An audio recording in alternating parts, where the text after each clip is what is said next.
Hi everybody, welcome back to the channel. Today we're doing an overview slash first impressions on one of the manga that I was most anticipating in 2026, and I finally have my hands on volume 1 of You Can't Escape from Mizudako-Chan. This is written and drawn by Megame, a relatively new mangaka. This book is published, of course, by the folks at Yen Press. So this one started back in 2023. It's still ongoing as of me making this video, and I guess the main appeal, the aesthetics of having this girl with gigantic tentacled ponytails was really appealing slash curious. It has that bright, funky palette that reminds me of Splatoon, which is one of my favorite Nintendo Switch games, and I wanted to try that out. So what we get here is this comedy set in high school, I presume, and you have the character of Mizudako-Chan, who is a demi-human. Now, this is an alternate reality where gods, creatures, monsters, what have you, they've all interacted with humans. They are no longer present, but the demi-humans still remain, and they sort of are trying to blend in with society. Sometimes they can get chastised because of it. They might be too freakish looking or misunderstood. Other times they can pass by discreetly. Not so much with Yuko Mizuda, her original name, as she resembles this giant octopus or squid, if you will, and as a result, the students in her new school have nicknamed her Mizudako-Chan. So we meet this other character called Kanisuke Akigai, who is your typical high school student that isn't really popular, but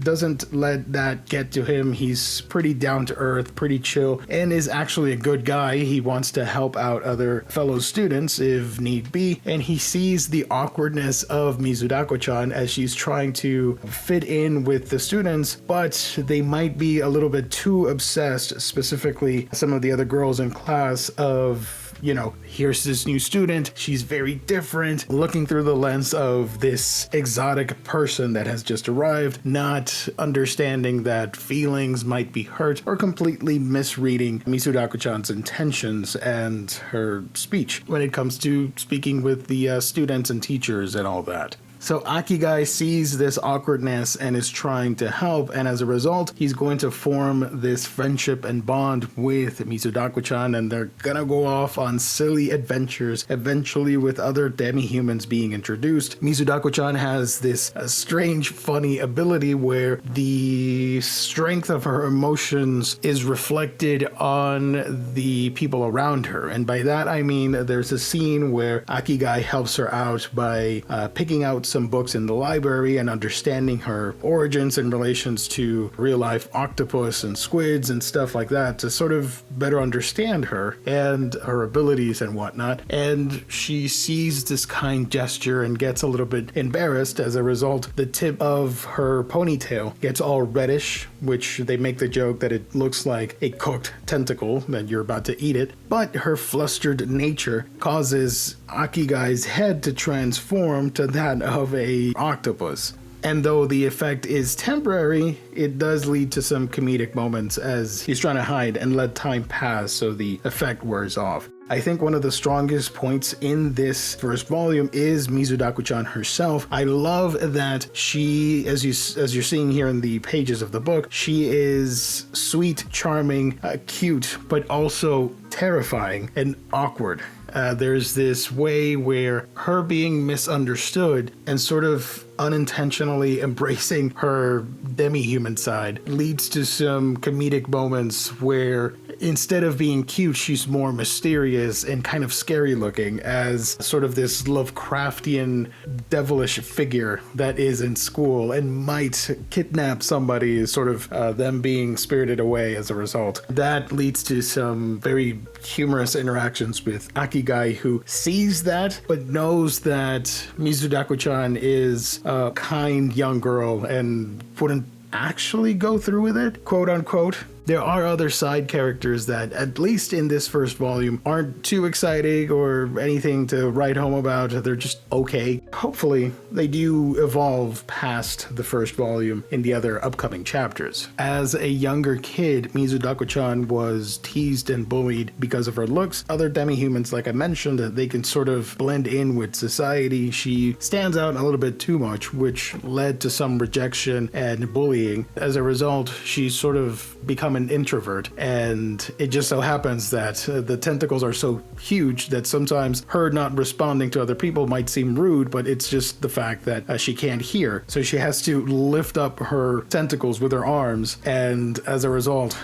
she's striking this intimidating pose, which puts people off from actually speaking to her. So it's all one jumbled mess of miscommunication, and I guess that is sort of the theme of the book and how we judge each book by its cover, right? Without going in and actually reading what it's all about. And once we're able to look past that and interact with the pages of said book, we realize, it's not so bad. That all of that extended metaphor can be applied to the characters here and how they think she's a cute, mysterious, devilish character, but in reality, she's just misunderstood, an introvert, and wanting to belong in this new social clique where she's placed on. Obviously, with the whole mythological aspect, it brings a fun and crazy vibe to the plot, to the manga that we're reading here. One of the things that immediately stands out is the character designs. The art in the book isn't exactly the most extravagant thing. The human characters are very generic looking, even Akigai. There's something mundane about it. Not in a bad way, it's just pretty middle of the road. But it all changes once you see Mizudako-Chan. Obviously, the hair being these giant tentacle ponytails, they really stand out and give you a visual, like a focus to the book. Obviously, her funky irises as well give you a sense of strangeness in an otherwise familiar setting. And that, I think, is the strongest artistic point that this manga brings to the table.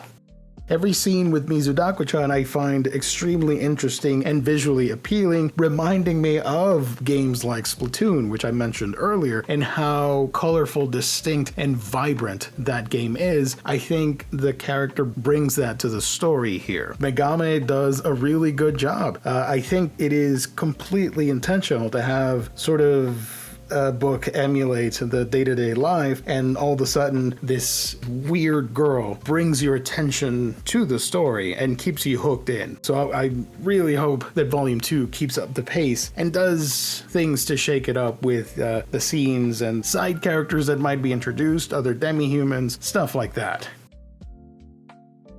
Fun, awkward, visually interesting at times. I think this is a very cool manga to check out. If you're into rom-coms, if you like the sort of creature horror aspect, but obviously leading heavily, like 99% of the time, towards comedy, I think you'll be right at home with You Can't Escape from Mizudako-Chan. So kudos to Yen Press for putting this one out. As soon as I saw the design for the character, I was immediately hooked and was wanting for this to be licensed. So to my surprise, I believe it was last year when this was announced, Yen Press stepped up, and here we have volume 1. Excited for the possibilities of the book, and I want to see the relationship grow between the main characters, the main couple, if you will, because let's face it, eventually there'll be a couple, right? So yeah, there it is. Sort of my scattered brain thoughts on the first volume here for You Can't Escape from Mizudako-Chan. I really did enjoy it. It's a lot of fun. Do pick it up if you're interested. I do recommend it. So I do think it'll be worth your time. Hit the like button, comment down below if you've read it, or if you want to talk about something similar, recommend me some books that follow that narrative. Follow me on social media, join my Discord server. The link is down below. That is going to be it for now. God bless, stay safe out there. I will catch all of you on the next one.